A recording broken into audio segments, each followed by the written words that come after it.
Hi guys, thanks for clicking in. So today I figured, well, it's actually Friday night. I got myself a nice Jack Daniels and Coke, and I figured, should I start watching The Walking Dead or should I start filming something? And here we are. So obviously, as you've seen from the video title, I'm going to be filming today my thoughts on the Perla perfume range. I've been quite curious to try this house. I've seen people talk about the bottles. I'm seeing specific ones popping up quite regularly and quite repetitively. And it seemed like a house worth diving into and sampling. And I want to find out if it really is all that, or if it's just another PR brand. The bottles, the perfume bottles, are so beautiful. I absolutely love them. And I was hoping I might find one in this range just for the excuse of owning the bottle. So I kind of was hoping to fall in love with one. The Perla is an Italian lingerie brand. I think they started, I read, it was 1854, so they've been going a while. There have been quite a lot of fragrances released from this house, but this is the first time I've paid attention. This particular range is called the Haute Perfumerie fragrance collection. So like I say, it is the bottle aesthetic that's grabbed my attention in this line. It's that sort of over-exaggerated arty apothecary shaped bottle with a really beautiful sort of domed lid. I just think they are so beautiful to see. So this little perfume set retails for I think about £25. I got mine on eBay a little bit cheaper because, well, it was because it was cheaper and they had been used, but only lightly, so they're pretty much full up. So we have 1, 2, 3, 4, 5, 6, 7, 8 different fragrances. We've got 3 of the sort of fairer coloured. The colour of the bottles kind of, I guess, match the style, the character, almost the strength of the fragrance. And I want to kick things off actually with the most popular, that is the most popular so far from the brand. And that's the one called Possibilities. And it is the one with the golden bottle lid. And it's in the darker bottle. And this is the one that I keep hearing people talk about. It's very popular, this one. So we'll start with this one and we'll go on from there. I'm not going to focus on any notes in this. One, I haven't actually written anything down, and 2, I think it influences what I'm smelling most of the time. So we're just going to go with what I smell. This is always described as a very sensual, alluring evening kind of scent. And I do agree with that. What I get when I smell this is actually a really strong pink pepper. Definitely get a lot of a very sort of sultry dark rose. I think there's tuberose in here as well. It's a very warm, very evening sort of velvety brush of florals with a really sort of sexy spiciness. There is so much spice in here. At least that's what comes out on my skin. I find it very spicy and I actually don't mind that at all. But it can be a little overpowering. And I find this scent kind of comes at you all in one. Like it doesn't sort of flow and move. It's very like, this is the scent, take it or leave it. It has quite a classic retro feel, like I mean, not mature, but a sort of more elegant older lady getting ready to go somewhere quite posh, maybe to the opera, I don't know. And at least when I was little, I used to always think, when I used to see women getting ready and slapping on all the makeup and really packing it on, and you say you kiss them on the cheek, or if it's a relative, I don't know, you get that smell of the face powder they're wearing, the lipstick, all the things in their hair. There's this smell about a mature lady that's ready to go out, and this embodies that. It's not necessarily lipsticky, doesn't smell like face makeup, but there's just something about the whole package makes me think of that image. Personally, this really reminds me of Nova from Mugler, sorry, Angel Nova. That's not for everybody. It's quite an intensely strong, spicy pink pepper, lychee, rose scent. I actually really like it. It reminds me very much of that, but this is the more sultry version. Like if Nova was the younger clubbing type, yeah, she's like the young clubbing girl out wearing bright pink lipstick and really loud. Then Possibilities is the older, demure sister who's going to the opera. It has much more of a velvety, softer feel to it. It is quite a projecting scent, but I think it's the spice that's really, pushing forward. I think the colour of the bottle really suits this scent. It's a very dark, sort of maroon sort of colour, I would say. Dark, sort of pink maroon sort of shade of scent. In my notes, I've written Moulin Rouge upholstery. I think I know what I mean, or meant when I wrote that the other day. Intoxicating, slightly powdery. There's a dark glow to it around a thick core of dark florals. It does have a sort of glow. There's that velvetiness, I think. It kind of has this lovely soft, I'm going to use the word sensual here, and I never use that word, aura about it.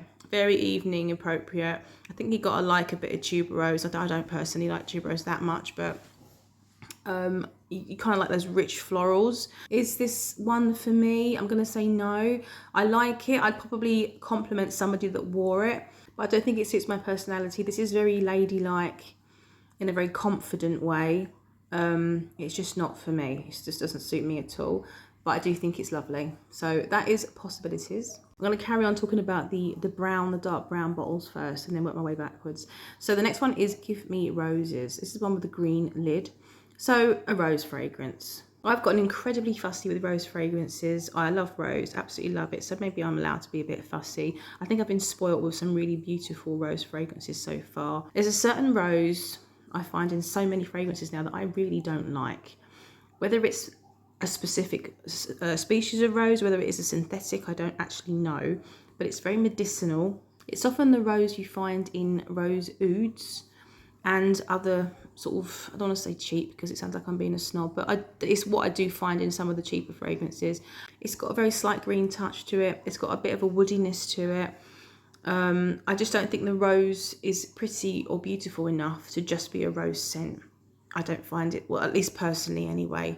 I get a strange sour custard quality in here. Again, I think it's just coming from whatever rose oil or whatever rose this is, because that's the same recognisable scent again. And as it dries down, I found it got a little jammier and a little sweeter. Overall, I found it quite boring. I just found it too simple, too boring, and just not pretty enough. So not much more to say on Give Me Roses. It's going to be how you are with your skin, your chemistry. Personally, I didn't enjoy it at all. That was Give Me Roses. So next up and last of those lovely maroon bottles is Let the Dance Begin. This is another one I've heard people talk about, and I think it's becoming as popular as Possibilities. So with this one, I find it a very agreeable and easy to wear, sort of creamy, caramel, musky kind of scent. I do believe there is caramel in here. I think there's coffee in here. I believe there's quite a lot of woods in here as well. When I first smelt this, I didn't think it was particularly unique. It's quite musky. I like this more as it goes on. I find the musks are quite strong in the opening, and there isn't much personality to it. It's not very strong on me anyway. I really like it though. I think it's incredibly approachable, very agreeable, and I do find myself wanting to smell more. Like, it's quite enticing in a very subtle way. I would colour this fragrance like a latte, like a creamy beige latte sort of colour. I don't know if there's coffee in this. I can't remember. I'm not saying I get coffee. It's given me the feeling of, you know how Starbucks coffee, let's be honest, it's like 1% of coffee and 99% water and sugar and milk. I'd say it was a bit like that. Maybe there is 1% of coffee in here. It's very, very bland. It's very bland. But as through the wear, I get more of the caramel and more of a woodiness as well. So it's never challenging. There's nothing horrible in here at all. I feel like it's lacking something. I feel like it's lacking a bit of welly, you know, something to kick up the arse a little bit. But it's quite a pleasant scent. It's very easy to wear. It's quite nice for this time of year in the winter. It's quite like a light, cozy, creamy, not even going as far as gourmand, I don't think. It's just sort of just edging there. It's not quite all the way there. I get some of that pepperiness. I don't think it's pink pepper. I think it's just some sort of, it was cardamom. I think cardamon's in here, thinking about it. I like cardamom. Yeah, it's a warm, agreeable spice. And it sits very easily in the folds of all this sort of creamy, woody caramel. I actually think that's really lovely. It's just lacking something a little bit for me. But it's really lovely. That one is Let the Dance Begin. So next is Once Upon a Garden. Now this is from the dark blue bottle with the pink dome. That's actually my favourite bottle. I love the dark blue and I love that pink domed lid. Once Upon a Garden is actually, I find there's a hair on that, the most challenging. I find it the most unusual, and it stands out from the rest as not really being sensual or alluring exactly. It's intriguing in its way because it's very different, but it's not alluring. It doesn't really suit a lingerie, you know, brand, not this style. Based on the notes, I did read the notes on this one because I was really intrigued to know what I was smelling. Based on the notes, I would think this would be my favourite because it's got sweet pea, it's got rose, there's a lot of garden, obviously it's called Once Upon a Garden, it's a lot of garden elements which are seem really appealing. But when it opens up, and actually as it continues, it is such a raw, stemmy green, challenged. It's very stemmy. The word I want to use is vegetal. That's what I was trying to think of. It's very vegetal. I feel like I want to back up and smell it backed up so I can actually get the flower. Do you see what I mean? Like I'm under the flower heads and I'm just getting the stems. An earthiness to it. I believe there's moss in here. I usually like moss, but this one it's just too much. It's not pretty in my opinion. I would love to get more of the sweet pea. I would love a lovely sweet pea fragrance. I love rose, that's in there, but I don't really get that. It's not recognisable from the distance that I'm smelling it in here, if you know what I mean. It's a bit too condensed, it's a bit too organic smelling. And let me have another sniff. I think this one's going to be a bit polarising. I think you could really love this, or like me, it's a little bit like I really don't want to smell it anymore, which is so disappointing because I love the bottle. But never mind, doesn't matter. It's interesting, I'll give it that. But unfortunately, it's a thumbs down for me on Once Upon a Garden. So that's that one. So this one is About the Night. So this is the one with the yellow domed cap. And again, like the last one, it's very day wear. It's a very kind of floral day wear. It's a nice rounded scent. It's a good scent. I think they're all good scents, honestly. This one, as soon as I put it on, I liked it straight away. And I had no clue what I was smelling. I've just, for some reason, and I've looked at the notes now, for some reason, I could not pick anything out. My mind just would not identify anything. But I could only describe it as smelling buttery, orangey, yellowy, and almost slightly rubbery. Yeah, turns out this is actually quite a heavy orange blossom scent. It was orange blossom that I couldn't identify. It's the way it's done. I just couldn't seem to put my finger on what it was like. And there's a lot of notes in this one, which I don't normally like. Your jasmine, I think there's tuberose. I don't really like orange blossom that much, really. I think there's coriander in here. This one reminded me, once I started to wear it a bit longer and get an idea about it, it really reminded me of a Sylvain Delacour fragrance from her Orange Blossom line. It was her Orange Blossom and Sesame offering. And it certainly has a unique way about it. And it really reminds me of this one. There's definitely fruits in here. I can't remember what they are. But it has a really tangy brightness about it. And that sesame and other notes gives it quite like a sort of spicy, woody sort of style. They spice things really well, I think. That's what makes things a little bit sexy in this lineup. It's the spice. It's definitely something quite alluring and, you know, that way inclined with spicy scents. I'm getting this strange rubbery nuance from something. It makes it kind of warm. And the reason I think there's tuberose in here is it's got a hint of something bubblegummy as well. It's a kind of bright bubblegummy orange blossom with a woody, spicy thing from coriander. It's very rounded. It's very well blended, I think. And very alluring, again. I was almost swayed with this one. I couldn't decide between if I like this one more than Let the Dance Begin. Out of the two, they kind of tie in what I enjoy the most. But I think in terms of wearability, I still prefer Let the Dance Begin. I do really like it. It's very, very nice. So that is About the Night.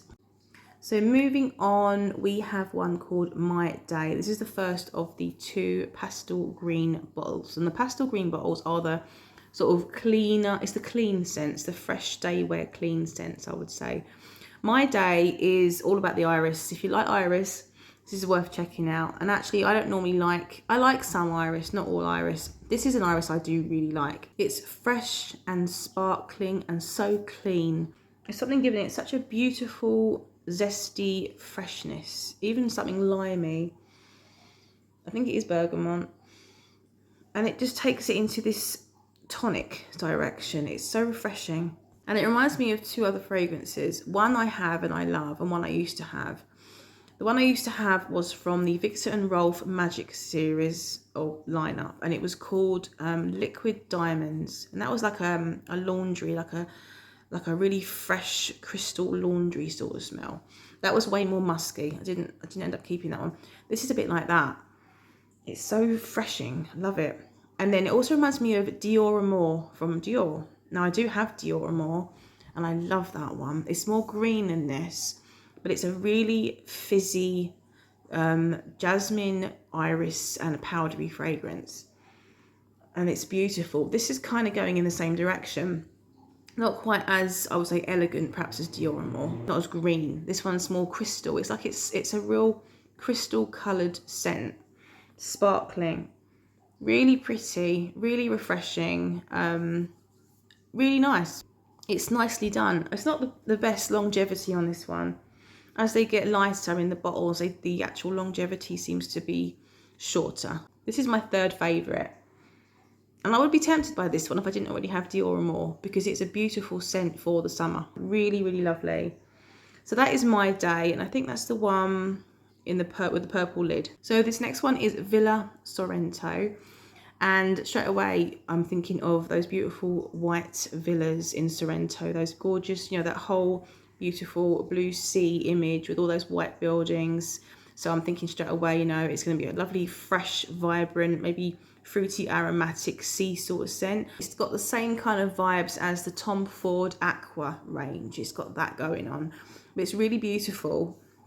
There's a lovely burst of grapefruit in the opening of this. It's quite recognisable, and I really do like grapefruit. Mandarin and blood orange. I've taken note of the notes in this one because they are prominent. It's all those lovely bursts of fruit, and you do really get that. And it does journey through what I think is quite a typical Mediterranean style of fragrance. It's got that whole profile, but it is a really beautifully done one. So you've got typical, I say typical, it's neroli. It does tend to get thrown into a lot of these sort of scents, but it's not too bitter and it's not too prominent. There's a bit of greenness in here, lovely kind of fizz to it. It's very vibrant and zesty and cooling. I think there's ambergris here. So there you've got that kind of sea breeze, Mediterranean sea breeze with all the fruits carried on the wind. It's very much that kind of feeling. Is it Mandarin d'Amalfi? It's got that kind of style, but it's a really nice scent. If you like that kind of style, then this is definitely worth checking out because it is beautiful. The longevity, again, it's not great, but I do love how refreshing and vibrant and cooling this one is, along with the irisy one. They both have a really lovely fizzy, sparkling vibe to them. So that's, yeah, a really, really pleasant one. So again, really lovely one, the Villa Sorrento. So last of all, we have the pastel pink bottle with the yellow lid. I actually hate the colouring here. It really clashes. I would have had a white lid with that because it's very kind of nude. It's a kind of a nude scent. I would call this nude sherbet. That's what I would call it. I think it's meant to be like a skin musk, like Invisible Touch. That's why it's called Invisible Touch. That's the name of it. Again, it's meant to be like a skin musk kind of scent. I think it's quite fizzy and sherbety, but without really a scent to it. You do get a hint of, I think, lemon. I don't know if there's lemon in there, but you get a hint of something like a lemon or a lime or a bergamot just in the opening. I've put it on my hand. Yeah, to give it a lovely, real fresh brightness. It does have a real burst of brightness to it, but it is not too flavoured, if you know what I mean. Aldehydes in here, so there's a lot of lift. There's a lot of sparkle, even a bit of a powdery touch to it, like a sherbet for the skin, if you like. Very kind of understated, clean and pleasant, really pleasant. And that's all I can say on Invisible Touch. All very different. They all have quite nice personalities, something for everybody. As you can see, these are dabbers. I was going to mention that in the beginning. It is annoying, these dabbers. You want to be able to atomize the scent on your clothing and on your skin, and you just can't do that with these. I guess I could have decanted that into a little sprayer, which would have made sense. So there is that option. I'm still not sure yet if I'm going to be purchasing one. I like them all, apart from the garden one. But I don't know if I love any of them enough to buy them. The 100ml bottles I think retail at £250. They are stunning bottles, they are, but you know, they're a lot of money. But they have come out with 30mls and they're more affordable, £88. So it's a lot for 30ml, but the bottles are so pretty that if you do love one of these fragrances, at least it gives you the option as a more affordable option. I'm tempted by Let the Dance Begin. I think that'd be a very easy one to wear, and who knows, maybe I'll fancy it at some point. But that's the only one that I think I'm slightly tempted by. So that's it. That is the range of La Perlas. I hope you've enjoyed my thoughts on each one. I hope it's helped you if you were wondering about buying one and you were curious about the house. If you sampled this house, I would be curious to know which is your favourite. But that is all from me. Thanks so much for watching as always, and I'll see you guys on the next one. Take care. Over and out.